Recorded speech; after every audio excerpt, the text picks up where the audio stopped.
Hey guys, this is Mike and Lily is behind the camera today. She's going to be helping me with today's video a little bit. Have I ever gone through this catalog with you, Lily? Yeah, A long time and ago, right? Christmas. Yeah, this is the JCPenny Christmas 1981 catalog, and I've used it in an earlier video. And I have so many people posting and commenting, says, man, please do the whole catalog, all your thousands of followers out there. So I said, you know what, Lily, let's do a walk through this catalog, mainly the electronic components of this. So I've got a few bookmark items, and I'll let you know if I got it for Christmas, or we'll look at the price and what all it involved. So Lily's going to sit next to me here, and I'm going to kind of get her opinion on a few things, and you kind of tell me what you think of it. So, Okay. all right. So go ahead and have a seat next to me, baby Belle. Now we're going to start off with the section that we did last time, which was these electromechanical. I remember Castro said he had a Merlin also, which was $29.99. So we talked about that last episode. I had this Blockbuster, which was the first handheld gaming device with cartridges, and I had that for Christmas of '81. I got this Christmas of '78. So it shows you how long some of these toys stayed in the magazines or the catalogs back then. That was 3 years old. That Merlin was 3 years old by then. But it was a different time back then. The Simon has been around forever. Look at that. I have one in my room. You got a Simon, don't you? Yeah. Do you like it? It kind of creeps me out sometimes because, I try to turn it off. I don't know how to. Right, right. But it's kind of fun, or yeah, no? I play with it. It's loud. Kinda loud. I try to turn it down. I don't know how to turn it down, so. Right. And then you've seen me play with this digital derby a little bit, right? Remember Yeah. that one? And I love think- that one. Well, that's good. Anything cars I was nuts about. So we'll kind of go through these a little bit more. There's my Mattel football too. It was now in '81 it was only $14.99. Now And when then I we got have it, one on top of the arcade. that's right, we do. Now in '79, or when I got it, it was $29.99. So it had gone down half price in 2 years because these were about to go kind of out of style by '81. Not as many people were playing those. There was so much more stuff on the market, and now I wanted this basketball one so bad. A friend of mine had that one, and I loved it too. Because at the time in '81, I thought I was going to be a professional football player, but then I turned into wanting to be a professional basketball player in like '82, '83. You're super good at basketball. Oh, thank you so much. Ooh. Oh yeah, wait a minute, look at this. I had this strolling bowling. That was so fun, and then I had this little football one. These were cheap, so my parents would get me one of these, every now and then. They're only $5. I want this one and this one and this one. What about this? What's that? I Rubik's Cube. I have like 3,000. You got those, right? $4.97. Wasn't too bad a price back then. Oh, what's that? Hungry Hippo. That was really popular. Okay, let's keep rolling there. Oh. Now these electronic footballs right here. What would you call these? They were these things would vibrate. It was a big old football field. It was probably about 2 feet long. Wow. And they had the teams on them, and then the players would just kind of judder around. You wouldn't know that's what they look like. You wouldn't know which direction they were going. You just kind of set them up and then turn on the switch, and the whole thing would vibrate. Was it loud? It was a little loud, yeah. And then it was, believe it or not, it was kind of fun. I like to have another one now just to clown around with it. I had one of those. They were pretty cheap. You could pick one up at a garage sale because you saw them all the time for like $5. Okay, let's see. These are the board games. Okay, yeah, I had this Lego set right here. My parents bought me that exact one. Probably Christmas of '82 the next year. Daddy, under my bed we have like millions of Legos. Like there's we haven't played them in a while, have we? Big crate, and there's like I don't know how many Legos. There's a lot. A lot of Legos, I know. And so this was $29.99 when I got it because I never could get anything more than that. But that's cool. I didn't care. Now this was my Golden Goose was the speaking. I never got one. Look at this price. $56 in 1981. What? Yeah, like what? So this thing right here, 56 and 81, forget about it. You were not going to get that thing. And I knew a lot of kids who had it, and I wanted it bad, but that was a lot of money for 81. probably, you know, pushing $150 nowadays. You still have one on your phone. Yeah, I downloaded the one on my phone. Yeah, that was cool. I still have no idea how to use it. Let's go to the next tab here. Ooh, Oh, we're not doing all that. Forget about that. Okay, this next one. Okay, now these were Stompers. Now these were king of the toys for boys in 81. 81 is when they came out. Now I had this little guy. Here's a cool little story. Here, film me for this story. See this little one? I had a red one of these. All right, let me film it for me real quick. Okay, film me. I had a red Stomper, just like that. It was a Story time with Mike. Story time with Mike. So in 81, I was playing with it. Was kind of, I wrecked it up. It was still played. The little cover was cracked. And I remember this kid, I think his name was Chuck, at my bus stop. We went to school together and rode the bus together. He was kind of kooky. He was the kid who did this. Look, it's snowing. And he'd do his hair like this, and dandruff would fall on the school bus. We'd all laugh. We loved it. He'd walk to the bus stop early in the morning with a can of Wolf Brand chili, eating it. That's what his dad gave him for breakfast. He just lived with his dad. So he was that kind of kid, kind of funny. And so I had my Stomper. I was taking it to school.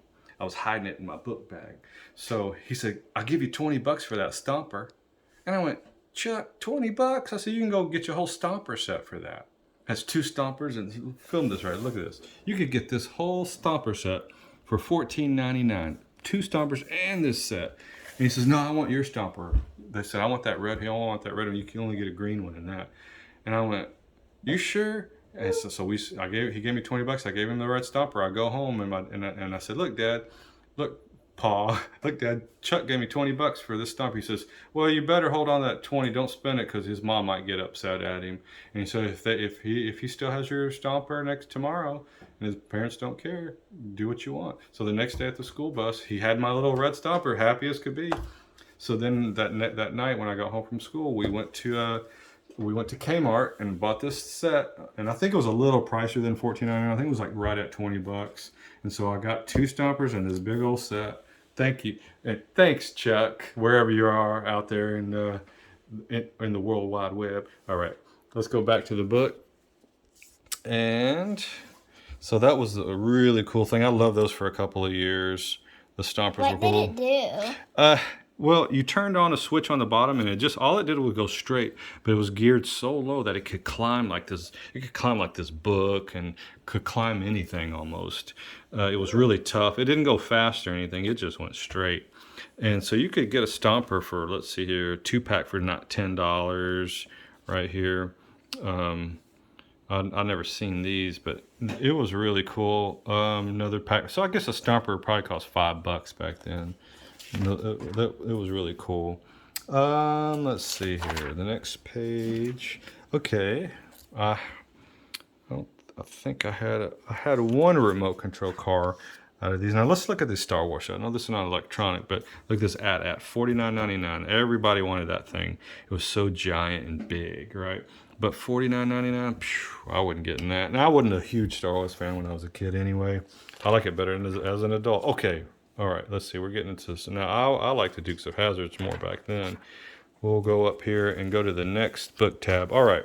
Now, I had in 79, Christmas of 79, Mom and Dad bought me this. Oh, I remember playing with that. Yeah. I think it's in your room. What does it do? What does it do? So, you would have. Hold on, let's see what it is. It's the TCR TCR racetrack set. So what does it do? You build the track, and me and my dad clean it by. We have pennies in my purse. Yes, I do have lots of money. Mm-hmm. So I have pennies. We get 2 pennies, and we clean the track with it. And we have these 2 remotes. Mm-hmm. Same ones, right? Yep. And this looks very familiar, so that's how I kind of noticed it. So these are the 3 details. Now, what's the difference? You know, the difference between the TCR and this slot track was the slot that cars had to stay in the same lane.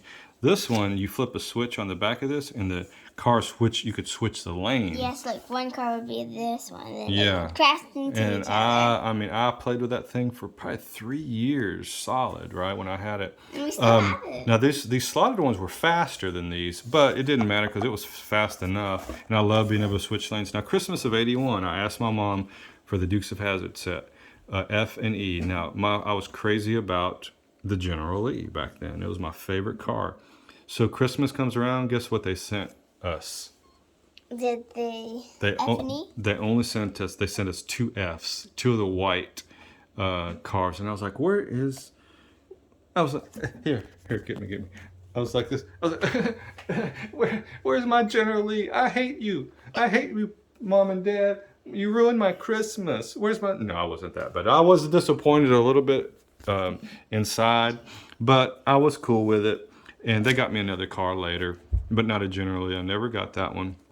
And so I had 2 of the cop cars. I think we have Roscoe this Pico one. Train, I think, drove it. I think we have that one. I don't know. Yeah, we have a couple of these. We'll still have a set. Let me see if I look. I know I have this any. car right here, Yeah. I believe. And I have this Firebird too. I think this one. We have a few of these because I bought a set years and years ago, probably right before And Lily I was think born. we have a minivan. Yeah, we got a minivan. Okay, let's go to the last page here. Now, this is the page that we've all been waiting for. It is, no, not guitars. What is it, Lily? What is it? What have we been waiting for? Oh, there we go. Now, there's no NES out yet. I thought that was Atari. I Yeah. get a look at. Is that Atari? Okay, in '81, the Atari was $149. As you can see, it's the heavy sixer. I think the 4-switch one had just come out, but they were still really selling these. So let's check the price on that. $149. Okay, here's what it was competing with in television. $259. That was a $110 difference, which was in stupid money back then. $259 now, it's probably more like $700. So this one would have been closer to $400. So that was a big price difference. I only knew one person who had this, and it was my best friend, and he didn't really play it that much. Now, I had the Atari. I didn't have the television. So let's check out some prices on these games here. All right, let's see if I can get a close-up of this. Okay, Asteroids. There it is, $31.99. Most of these were $31.99. Night Driver, which was kind of a launch title, was $22.99. It was been out for like 4 years. Where's Pong? Is Pong on here? Yeah, they had Pong, but it was under a different name. Oh. It was like a Video Olympics, I think. That one had Pong in it. Let's see how much the Video Olympics was. It better be cheap. Video Olympics. There it is. $22.99. Yeah, that was a cheap one. All these $22.99 games, they were like 3 years old already. Like Asteroids was a newer game. It was $31.99. But yeah, okay, in television now, this was more of an older kid's system or an adult almost. They had more sports games, and like this baseball was amazing. These controllers were awful for the time. They weren't fun. These joysticks were way better, but they still hurt your hand like right here. Oh, it would cramp really bad. But we had fun with this in television a lot, me and my buddy Latham. He had Dungeons and Dragons, which I was a huge fan of. And I think he had a couple other ones. Space Armada, I believe, and I think he had the baseball. Almost everybody had that. Was that, the game at Game Preserve that you press that button really fast? Oh, Track and Field? Track and Field, Yeah. is that on the Atari? No, that one didn't come out until they had a version of it on the NES, Track and Field. What's the original system for Track and Field? It was on the arcade at first. Arcade. Most games back then were arcade first, but all right, here, let's get me real quick. All right, guys. I hope you. You know what? We forgot the same. There were $31.99 each. Also, the Intellivision price games. I wanted to check that too. So they were about the same price as the Atari, and I think they didn't have anything else out yet. Oh, wait a minute. Oh yeah. You know what? I want to show you one more thing. The VCR. Look at that. $6.99. $700. You had to get a loan for that back then. Okay, movies. Look how much a movie on VHS was. $88. Crazy money. I remember going to Kmart and seeing movies for that high. So to buy a movie back then. 16-foot slip and slides. Less money than that. Imagine that. That would be crazy money right now, wouldn't it? If you paid $88 for a movie. Forget about it. And this was 1981. You're paying $88. I mean, you had to be rich to own this. Now, the first time I knew somebody, it was a classmate of ours named Tammy Durr. And actually, my third-year reunion, I saw her and I had a conversation about, I said, we all thought you were rich because you were the first one that we knew that had a VCR. She said, no, we were far from rich. But that was the first person I knew that ever had a VCR. So, all right, here, back to me. All right. Focus on me now, kid. All right. All right, that's it for the 1981 JCPenny Christmas Catalog, the internet back in '81. So come on down to Player One. It'll be a great time.